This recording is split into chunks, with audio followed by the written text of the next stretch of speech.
ఈ ప్రధాన సమస్య అయినటువంటి భారత రాజ్యాంగంలో అంతర్భాగంగా జీవించే హక్కులు అంతర్భాగంగా ఉన్నటువంటి ప్రజల ఆస్తికి సంబంధించి ఒక దుర్మార్గమైన చట్టం వచ్చినప్పుడు నేను ఉన్నాను అంటూ ముందుకు వచ్చినటువంటి మొట్టమొదటి రాజకీయ నాయకుడు, మొట్టమొదటి రాజకీయ పార్టీ జనసేన పార్టీ అధినేత పవన్ కళ్యాణ్ సార్. మేము నెత్తు నోరు కొట్టుకుంటూ రోడ్డు ఎక్కినప్పుడు ఏ రాజకీయ పార్టీ కూడా మా గొంతు జస్ట్ ఎమ్మెల్యే వాళ్ళు ఆ స్థాయి వాళ్ళు వచ్చి సంఘీభావం చెప్తున్నారు. కానీ ఒక రాష్ట్ర స్థాయిలో ఈ అంశం ఈరోజు రాష్ట్ర ప్రభుత్వం దృష్టికి కానీ రాష్ట్ర ప్రజల దృష్టికి వెళ్ళిందంటే కేవలం మీరు మాకు అవకాశం బట్టి ఈ అంశం మొత్తం రాష్ట్ర వ్యాప్తంగా. అందుకు మీకు మొట్టమొదటి ధన్యవాదాలు సార్. ముందుగా ఈ యాక్ట్లో ఏం చెప్తారంటే సార్, ఫస్ట్ మేము ఇప్పటిదాకా రిజిస్ట్రేషన్లో వ్యవస్థలో ఉన్నటువంటి లోపాలను సరి చేస్తామని ప్రిఫేజ్లో చెప్తారు సార్. కానీ యాక్ట్లో సెక్షన్ 26కి వచ్చేటప్పటికి గవర్నమెంట్ సెక్షన్ 26లో లాంగ్వేజ్ ఒకసారి చూడండి సార్. 26లో ప్రభుత్వం అక్వైర్ చేయొచ్చు, డిస్పోజ్ చేయొచ్చు, హోల్డ్ చేయొచ్చు. ఎవరి భూమిని హోల్డ్ చేస్తారండి? మీ యాక్ట్ ఏంటి? మేము రిజిస్ట్రేషన్ వ్యవస్థలో ఉన్న లోపాలని సరిదిద్దుతామని చెప్తారు. కానీ 26లో ఏం చెప్తున్నాం? ఇది నీకు ఉన్నటువంటి ఆబ్జెక్ట్కి వ్యతిరేకం. ప్రభుత్వం అంట ఈ land titling office authority acquire, hold, dispose. ప్రభుత్వ ఆస్తుల్ని లాక్కోవచ్చు, దగ్గర పెట్టుకోవచ్చు, అమ్ముకోవచ్చు కార్పొరేట్ కంపెనీలకి. ఇది నువ్వు చెప్పినటువంటి ఆబ్జెక్ట్ వేరు. ఇంకా ఆబ్జెక్టులో ఈ చెప్తారు సార్. ఆబ్జెక్టు ఈ చూడండి sir. To provide special అడ్జుడికేటరీ authority effective and speedy resolution dispute. ఒక ఆదర్శవంతమైన న్యాయ వ్యవస్థని ఏర్పాటు చేస్తారంట. ఈ న్యాయ వ్యవస్థనే భారత రాజ్యాంగం స్వతంత్ర ప్రతిపత్తి కలిగిందయ్యా అని భారత రాజ్యాంగం ఎప్పుడు ఏర్పాటు చేసింది. కానీ ఇక్కడ ఆంధ్రప్రదేశ్ రాష్ట్ర ప్రభుత్వం ఈ ప్రకారం ఒక ఆదర్శవంతమైనటువంటి న్యాయ వ్యవస్థను ఏర్పాటు చేస్తుందంట. అందుట్లో ఎవడో లా చదువుకోవాల్సిన పని లేదు, లాయర్ ఉండడు. ఈ శాసనమును అమలు చేయటంలో ఎదురయ్యే వివాదములు సత్వర పరిష్కారానికి ప్రత్యేకంగా సమర్థవంతమైన న్యాయ నిర్ణయ ప్రాధికార సంస్థను ఏర్పాటు చేయడానికి వీలవుతుంది. అంటే ఒక సమర్థవంతమైన న్యాయ వ్యవస్థ అంట. కానీ ఎక్కడ లా చదువుకున్న వాళ్ళు ఉండరంట దీంట్లో. To provide for a special అడ్జుడికేటరీ authority for the efficient and speedy resolution of dispute. అంటే ప్రజల ఆస్తుకు సంబంధించిన వివాదాలు పరిష్కరించేందుకు ఒక ప్రాధికార సంస్థని, న్యాయబద్ధమైన సంస్థను ఏర్పాటు చేస్తారంట. చాలా ఆదర్శంగా, ఉన్నతంగా, న్యాయంగా ఉంటుందంట. కానీ వాళ్ళకి న్యాయం, చట్టం తెలవదు. ఏ ఆఫీసర్ కూడా ఇందులో ఆఫీసర్ ఎవరంటే పరిష్కరించేది జాయింట్ కలెక్టర్ ఆఫీసర్. ఎక్కడ చట్టం ఎక్కడ చదువుకోడండి. ఇప్పుడు దాకా కోర్టులో అంటే మాకు ఒక జడ్జి పోస్ట్ వస్తే సార్, ఆ జడ్జి గారికి 3 సంవత్సరాల పాటు కంటిన్యూగా మాకు జ్యుడిషియల్ అకాడమీలో ట్రైనింగ్ ఇస్తారు. ఇప్పటికీ ఏడీజేలు రిటైర్మెంట్ వయసులో కూడా ఏడీజేలు 6 నెలలకు, సంవత్సరానికి ఒకసారి ట్రైనింగ్ తీసుకుంటారు. కానీ ఇక్కడ ఏమి ట్రైనింగ్ ఉండదు ఆయనకి. ఒక రెవెన్యూ అధికారి అతను మాత్రం ఇప్పుడు దాకా సంపాదించుకున్న ప్రజల ఆస్తిని ఇప్పుడు వచ్చి పరిష్కరిస్తాడంట. అంటే ఇది కాంట్రరీ టు ది కాన్స్టిట్యూషన్. భారత రాజ్యాంగంలో ఆస్తులు, హక్కులు, కష్టాలు, నష్టాలు తీర్చాలంటే కోర్టు వ్యవస్థను మనం ఏర్పాటు చేసుకున్నాం. ఇప్పుడు కోర్టుకి ఒక ప్యారలర్ గవర్నమెంట్. ఇది భారత రాజ్యాంగం యొక్క మౌలిక స్వరూప సిద్ధాంతానికి మినర్వా మిల్స్ కేసులో సుప్రీంకోర్టు ఇదే చెప్తుంది సార్. ఇది భారత రాజ్యాంగానికి చాలా విఘాతం. ఇందులో సెక్షన్ 9 సార్ ఒకటి చెప్తారు. సెక్షన్ 9 ప్రకారం సెక్షన్ 9లో ఎటువంటి డిస్ప్యూట్స్ లేనటువంటి ఆస్తిని దాంట్లో రాసుకుంటారంట సార్. రాసుకున్నంత వరకు పర్లేదు. అక్కడ ఒక పదం డిటర్మినేషన్ అంటే నిర్ధారిస్తారు. ఇది కూడా ఒక అబ్జెక్టబుల్ వర్డ్. సెక్షన్ 9 యాక్ట్లో 8వ పేజీలో సెక్షన్ 9 ఉంటుందండి. The title registration officer shall determine the record of entry. Determination supreme court చెప్పింది సార్. ఒక రెవెన్యూ అథారిటీ ఎప్పుడు ఈ టైటిల్ నీది, ఈ ఆస్తి నీది అని డిటర్మినేషన్ చేయకూడదండి. అది చేయాల్సింది కోర్టులే చేయాలి. ఇక్కడ డిటర్మినేషన్ చేశాడే అనుకోండి, పోనీ ఏ వివాదం లేని దగ్గర డిటర్మినేషన్ చేశాడు అనుకుందాం. సో డిటర్మినేషన్ చేసి నీదేనా, అక్కడ కాంట్రరీ అండి. పక్క పేజీలో సెక్షన్ 14 ఉంటుంది సార్. 16th పేజీలో section 14 objection to entries in register of titles.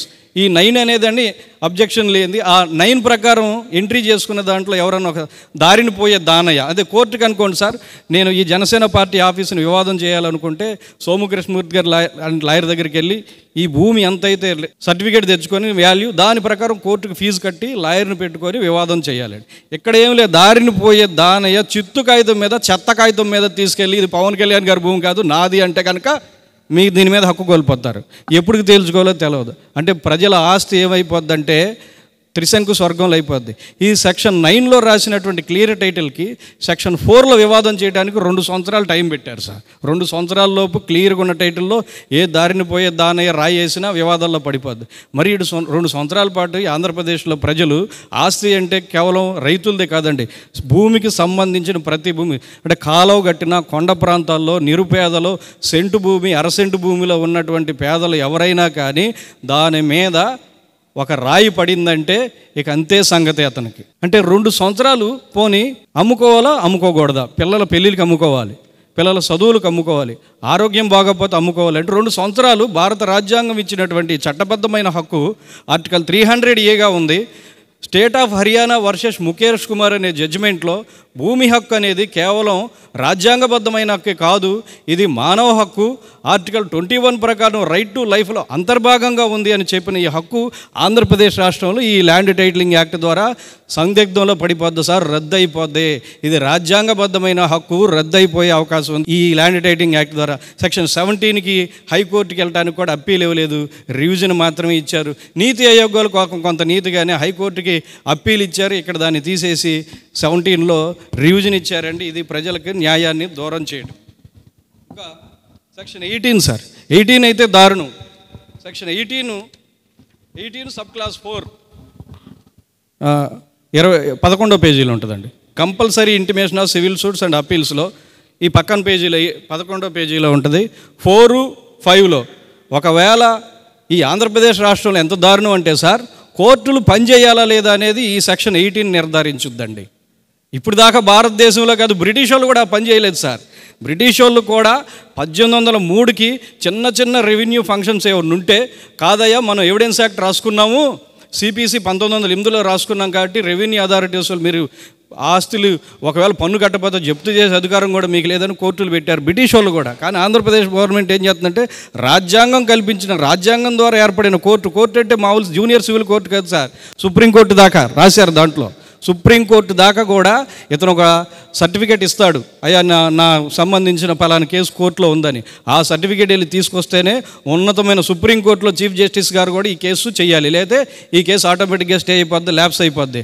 లేదు తర్వాత ఏమైపోద్ది, ఒకవేళ ఈయన తీసుకెళ్ళలేదు సర్టిఫికేట్ ఇవ్వలేదు అనుకోండి, ఏమైపోద్ది అంటే అది ఇక్కడ పనిచేయదు, ఇది అక్కడ అన్ఎగ్జిక్యూటబుల్ అని అన్ఎన్ఫోర్సబుల్ అని రాసేసారండి. దాంట్లో ఎంత దుర్మార్గంగా బ్రిటిష్ వాళ్ళు కూడా రాయలేదు అసలు. అది లాంగ్వేజ్ కూడా అదే sir, judgement or order will not be unenforceable, అది పనికిరాదు అని రాస్తారు సార్. ఇంకొకటి సార్ సెక్షన్ 25లో సార్, సెక్షన్ 25 ఒకసారి చూద్దాం సార్, ఇది ఇంకా తమాషాగా ఉంటుంది.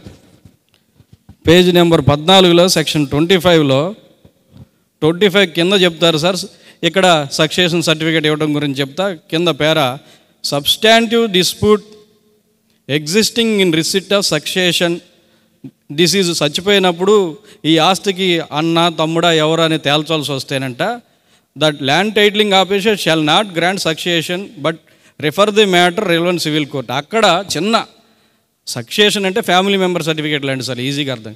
అట్లాంటి దగ్గరే ఇవ్వటానికి అతనికి ఏమన్నా కన్ఫ్యూజ్ వస్తే ఇవ్వలేని పరిస్థితుల్లో కోర్టుకి వెళ్ళమని చెప్తాడు ఇక్కడ. కానీ దీనికంటే 1000 రెట్ల టైటిల్ ఈ భూమి ఎవరిదని మాత్రం ఇతనే తేల్చేస్తాడంట. ఫ్యామిలీ మెంబర్ సర్టిఫికేట్ ఏంటి ఎట్లాంటిది అనేది నేను తేల్చలేను బాబు, అట్లాంటి డౌట్ వస్తే కోర్టుకి వెళ్ళమని చెప్తాడు సక్సెషన్ సర్టిఫికేట్. కానీ భూ వివాదంలో ఎవరికి ఇవ్వాలి, చిన్న సర్టిఫికేట్లోనే ఇతనికి నేను ఇవ్వలేను కోర్టుకు పంపమంటాడు ఇక్కడ. కానీ భూ వివాదం మాత్రం ఎవరికి తేల్చాలని ఇతనికి తేల్చేస్తానండి. ఇంకా ఈ ఆంధ్రప్రదేశ్ రాష్ట్రంలో సార్ రేపు నుంచి ఇల్లు ఉన్న వాళ్ళందరూ కూడా ఈ ల్యాండ్ టైటిలింగ్ ఆఫీసర్ దగ్గరికి సెక్షన్ 64 చెప్తారండి. సెక్షన్ 64 నాకు ఈ భూ ఉంది అని సెక్షన్ 7 ప్రకారం వెళ్ళి నోటిఫికేషన్ ఇచ్చిన తర్వాత వెళ్ళి పేపర్లో ఇస్తారండి. వెళ్ళి కనుక తెలియపరచకపోతే లేదా అతను ఇచ్చిన సమాచారం కనుక అతను తప్పు అని కనుక అనిపిస్తే వాళ్ళకి 6 నెలలు ఆటోమేటిక్గా జైలు, 50,000 రూపాయలు ఫైను. ఇంకోటి సార్, ఇప్పుడు దాకా ఇల్లు కొనుక్కోవాలంటే సెక్షన్ 50లో చెప్తారు, రిజిస్ట్రేషన్ శాఖ మీద వీళ్ళకి పూర్తి అధికారాలు ఇచ్చారండి. ఎనీ ట్రాన్సాక్షన్, సోము కృష్ణమూర్తి గారికి నా ఇల్లు కొనుక్కున్నారు సార్, నేను అమ్మానంటే ఇప్పుడు ఆయన చట్టబద్ధంగా సంపాదించిన దమ్ముతోటే డబ్బులు తీసుకొచ్చి నాకు ఇచ్చారు, వెళ్ళిపోయాను సార్. ఇప్పుడు జరుగుతుంది అది. కానీ ఇప్పుడు అట్లా కాదు సార్, ఈ ల్యాండ్ టైటిలింగ్ యాక్ట్ వచ్చిన తర్వాత సెక్షన్ 50 ప్రకారం అయ్యా నేను నామాల కోటేశ్వర దగ్గర ఇల్లు కొనుక్కున్నానని సోము కృష్ణమూర్తి గారు వెళ్ళి ల్యాండ్ టైటిలింగ్ ఆఫీసర్ని సాటిస్ఫై చేసుకొని సర్టిఫికేట్ తెచ్చుకోవాలి. అయ్యా నా ఇల్లు నేను అమ్ముకున్నానండి అని నేను కూడా ల్యాండ్ టైటిలింగ్ ఆఫీసర్ దగ్గరికి వెళ్ళి మళ్ళీ సర్టిఫికేట్ పోనీ అంతటితో తెచ్చుకుందాం, రిజిస్టర్ ఆఫీస్ దగ్గర ఖర్చులు అవుతుంది. కానీ అతను మేము ఇద్దరులో ఎవరు నచ్చకపోయినా, స్టాంపు డ్యూటీ నచ్చకపోయినా ఆయన ఏం చెప్తాడంటే కరెక్ట్ కాదు ఇది నేను ఒప్పుకోను, మీరు వెళ్ళి కోర్టు కాడ పోయి ల్యాండ్ టైటిలింగ్ ఆఫీసర్ దగ్గర తేల్చుకోండి అని మళ్ళీ పంపిస్తాడు. ఇక్కడ నుంచి ఆంధ్రప్రదేశ్ రాష్ట్రంలో ఏ పేదవాడు చిన్న భూమి, సెంటు భూమి తనఖా పెట్టుకోవాలన్నా, బ్యాంకులో పెట్టుకోవాలన్నా, అమ్ముకోవాలన్నా, దాన ధర్మ ఎక్కడ ఏం చేయాలన్నా ల్యాండ్ టైటిలింగ్ ఆఫీసర్ అనుమతి ఇస్తే తప్ప జరగదు. ఇది సార్ ఆంధ్రప్రదేశ్లో రాజ్యాంగబద్ధమైన హక్కు ప్రమాదంలో పడుతుందని మేధావి వర్గంగా మేము ముందుకు వచ్చాం. కానీ దీనివల్ల న్యాయవాదులు ప్రజల తరపున నిలబడ్డారు, మీరు మా తరపున నిలబడాలని కోరుకుంటున్నాను తప్ప మీరు మొట్టమొదటిసారిగా మా తరపున నిలబడ్డారు. ఈ అవకాశం ఇచ్చినందుకు ధన్యవాదాలు సార్.